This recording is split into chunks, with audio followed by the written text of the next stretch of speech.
Shalom, haleluya. Hari ini kita berjumpa kembali, saudara yang dikasihi oleh Tuhan.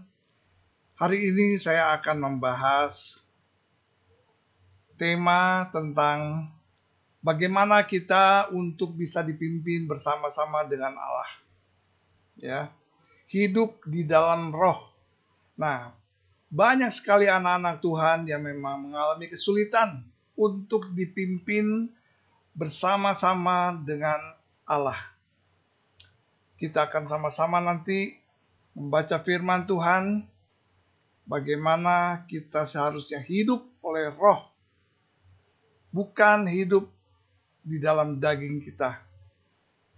Bagaimanapun juga banyak orang yang sudah mengerti, anak-anak Tuhan yang sudah memahami tentang bagaimana seharusnya hidup dipimpin oleh Roh Kudus, tetapi dalam prakteknya, dalam kenyataannya memang mengalami banyak sekali kesulitan.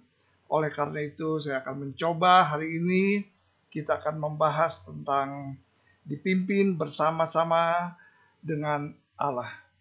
Kita akan berdoa sebelumnya, minta Roh Kudus untuk memberikan satu pencerahan sehingga kita bisa memahami apa yang Tuhan maksud dengan dipimpin untuk bersama-sama dengan Allah. Mari kita berdoa, saudara. Kami bersyukur Tuhan Yesus, terima kasih untuk penyertaan-Mu Roh Kudus sepanjang hidup kami, setiap hari dalam kehidupan kami, sehingga kami boleh terbebas dari segala macam gangguan-gangguan duniawi yang begitu merangsang daging kami hingga kami selalu jatuh di dalam dosa.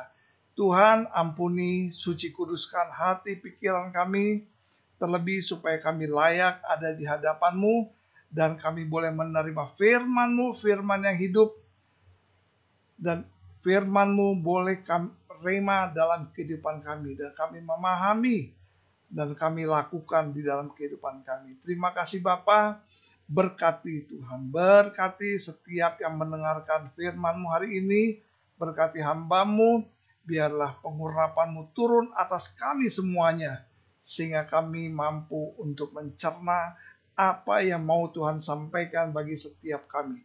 Terima kasih Bapa, di dalam nama Tuhan Yesus. Haleluya, amin. Nah, saudara yang dikasihi Tuhan, mari kita buka kitab Roma pasal yang ke-8,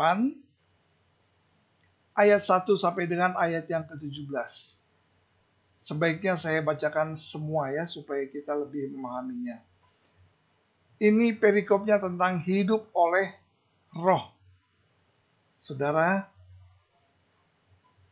catat Roma 8 ayat 1 sampai dengan ayat yang ke-17. Hidup oleh roh. Ayat pertama, saya akan baca secara pelan-pelan saja, supaya kita bisa memahaminya. Demikianlah sekarang tidak ada penghukuman bagi mereka yang ada di dalam Kristus Yesus. Roh yang memberi hidup telah memerdekakan kamu di dalam Kristus dari hukum dosa dan hukum maut. Sebab apa yang tidak mungkin dilakukan hukum Taurat karena tidak berdaya oleh daging, telah dilakukan oleh Allah.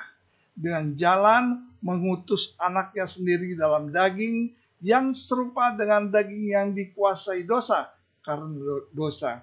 Ia telah menjatuhkan hukuman atas dosa di dalam daging, supaya tuntutan hukum Taurat digenapi di dalam kita yang tidak hidup menurut daging, tetapi menurut roh. Sebab mereka yang hidup menurut daging memikirkan hal-hal yang dari daging. Mereka yang hidup menurut roh memikirkan hal-hal yang dari roh. Karena keinginan daging adalah maut, tetapi keinginan roh adalah hidup dan damai sejahtera. Ayat yang ke-7, sebab keinginan daging adalah perseteruan terhadap Allah, karena ia tidak takluk kepada hukum Allah. Hal ini memang tidak mungkin baginya. Mereka yang hidup dalam daging tidak mungkin berkenan kepada Allah. Tetapi kamu tidak hidup di dalam daging, melainkan di dalam roh. jika memang Roh Allah diam di dalam kamu. Tetapi jika orang tidak memiliki Roh Kristus, ia bukan milik Kristus. Tetapi jika Kristus ada di dalam kamu, maka tubuh memang mati karena dosa, tetapi roh adalah kehidupan oleh karena kebenaran. Dan jika roh Dia yang telah membangkitkan Yesus dari antara orang mati diam di dalam kamu, maka Ia yang telah membangkitkan Kristus Yesus dari antara orang mati akan menghidupkan juga tubuhmu yang fana itu oleh rohnya yang diam di dalam kamu. Jadi saudara-saudara, kita adalah orang-orang berhutang, tetapi bukan kepada daging, supaya hidup menurut daging. Sebab jika kamu hidup menurut daging, kamu akan mati. Tetapi jika oleh roh kamu mematikan perbuatan-perbuatan tubuhmu, kamu akan hidup. Ayat yang ke-14. Semua orang yang dipimpin roh Allah adalah anak Allah. Sebab kamu tidak menerima roh perbudakan yang membuat kamu menjadi takut lagi, tetapi kamu telah menerima roh yang menjadikan kamu anak Allah. Oleh roh itu kita berseru, ya Aba, ya Bapa. Roh itu bersaksi bersama-sama dengan roh kita bahwa kita adalah anak-anak Allah. Dan jika kita adalah anak, maka kita juga adalah ahli waris. Maksudnya, orang-orang yang berhak untuk menerima janji-janji Allah yang akan menerima bersama-sama dengan Kristus, yaitu jika kita menderita bersama-sama dengan Dia, supaya kita juga dipermuliakan bersama-sama dengan Dia, bersama-sama dengan Tuhan Yesus. Saudara, kembali saya akan bacakan ayat yang ke-15. Sebab kamu tidak menerima roh perbudakan yang membuat kamu menjadi takut lagi, tetapi kamu telah menerima roh yang menjadikan kamu anak Allah. Oleh roh itu kita berseru, ya Aba, ya Bapa. Haleluya. Nah saudara, sesudah kita membaca kitab Roma, saudara bisa membaca terus, kembali diulang di rumah, supaya memahami bagaimana kita seharusnya hidup dipimpin oleh Roh Kudus. Amin. Hidup rohani umat yang percaya kepada Kristus Yesus yang dimerdekakan dari kuasa daging. Hidup yang dipimpin oleh Roh Allah dan juga sebagai anak Tuhan, sebagai ahli waris dari Bapa di sorga. Nah itulah ada berkat yang terbesar dari Tuhan atas kehidupan kita adalah Roh Kudus yang tercurah dari kuasa dan kemuliaan Tuhan. Ini sebagai wujud kehadiran Tuhan atas kehidupan umat percaya. Rencana Tuhan atas kehidupan manusia untuk melaksanakan pembaruan atas kehidupan ini dinyatakan sepanjang hidup ini melalui kehadiran Roh Kudus. Amin saudara. Jadi Roh Kudus ini sangat penting peranannya di dalam kehidupan kita. Kehidupan manusia yang hidup dalam daging, yang dipenuhi oleh keinginan dosa, diterangi dan disucikan oleh Roh Kudus. Supaya kita menanggalkan daging yang dikuasai oleh dosa dan memasuki kehidupan yang daging yang dikuasai oleh Roh Allah. Ini penerimaan Roh Kudus inilah di dalam setiap pribadi akan sangat nyata jelas di dalam kehidupan kita. Sikapnya akan menyatakan apakah dia sebagai anak Allah atau sebagai budak dosa.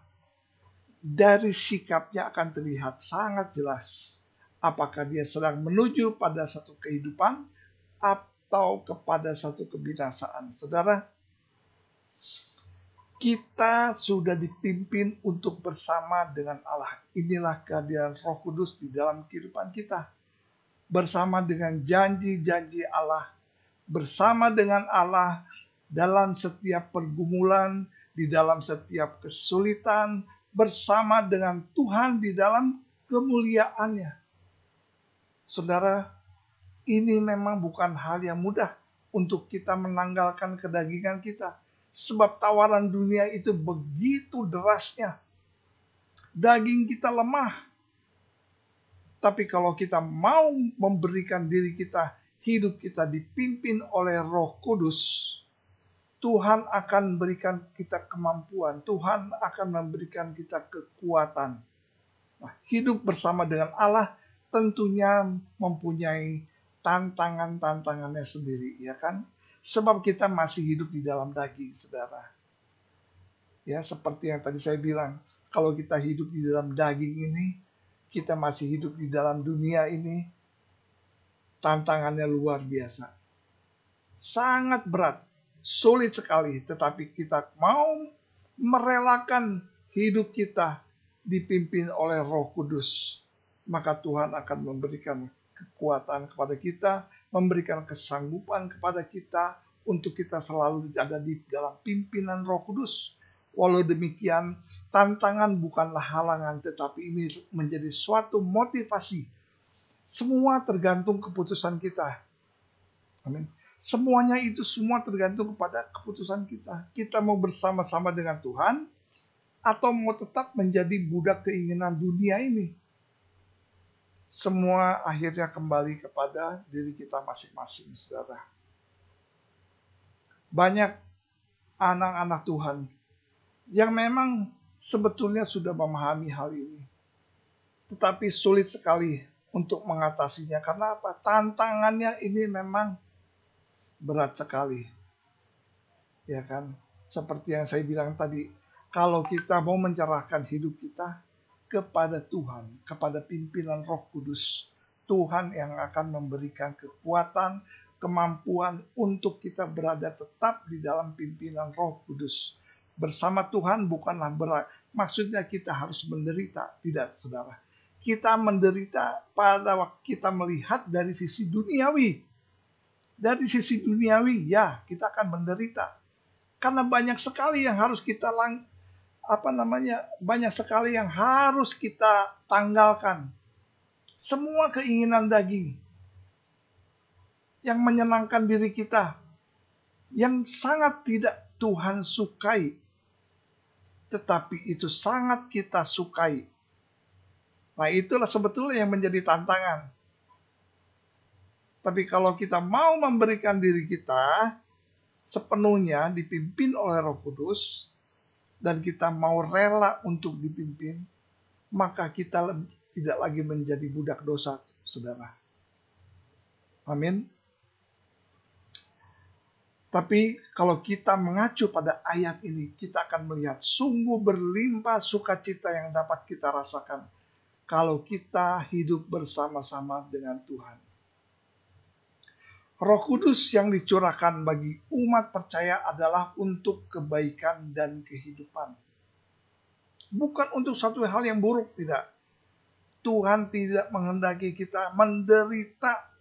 Justru Tuhan menghendaki kita ada di dalam pimpinan Roh Kudus supaya kita bisa hidup bersama-sama dengan Tuhan.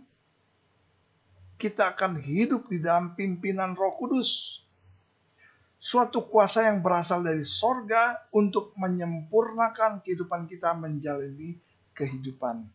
Nah, untuk menerima kehadiran Tuhan atas kehidupan kita ini bukanlah suatu penampakan yang formalitas, tetapi itu akan mengalir di dalam hati, pikiran, dan perbuatan kita. Itu nyata. Kita bisa melihat anak-anak Tuhan itu apakah dipimpin oleh Roh Kudus, ataukah dipimpin oleh dosa. Dari apa? Dari perbuatan kita. Itu dari hati, dari pikiran, dari pikiran. Itu timbul satu perbuatan. Perbuatan yang tidak menyenangkan hati Tuhan, saudara. Oleh karena itu, pesan Tuhan untuk hari ini, mari kita hidup di dalam pimpinan Roh Kudus. Sebab di dalam pimpinan Roh Kudus, di dalam pimpinan bersama Tuhan, saudara, kita akan hidup sebagai ahli waris dari Bapa di sorga. Ahli waris kerajaan sorga. Umat yang percaya kepada Kristus itu akan dimerdekakan dari kuasa daging. Kita hidup di dalam roh Tuhan, bukan hidup di dalam duniawi yang mengikuti apa kata daging kita, kemauan kita. Saudara, kalau kita hidup tanpa pimpinan Roh Kudus, sulit sekali kita untuk bisa mengalahkan daging. Sebab daging ini sangat lemah, mudah sekali saudara untuk tergoda rayuan-rayuan dunia ini. Oleh karenanya mari kita renungkan firman Tuhan pada hari ini. Kita tidak lagi menerima roh perbudakan, tetapi kita telah menerima roh yang menjadikan kita ini sebagai anak-anak Allah. Kita tidak lagi menjadi anak-anak Allah yang memiliki ketakutan lagi, tidak lagi memiliki satu hati yang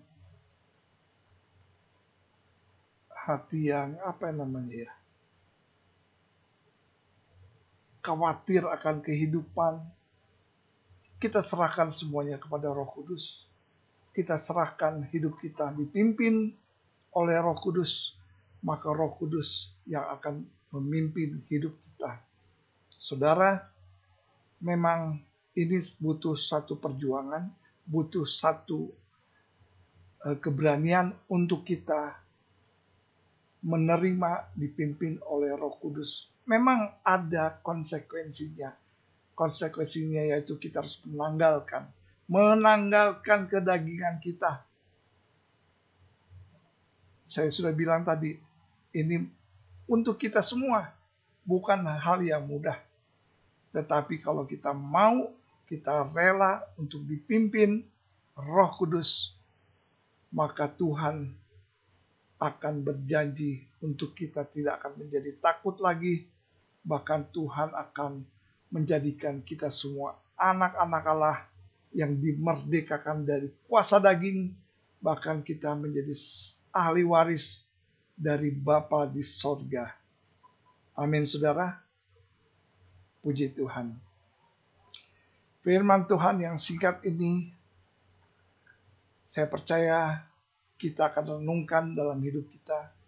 Kita akan renungkan bahwa firman Tuhan ini adalah firman yang hidup, firman yang penuh dengan kuasa, sehingga apa yang Tuhan sampaikan ini boleh termaterai dalam setiap hati kita semuanya yang mendengarkan.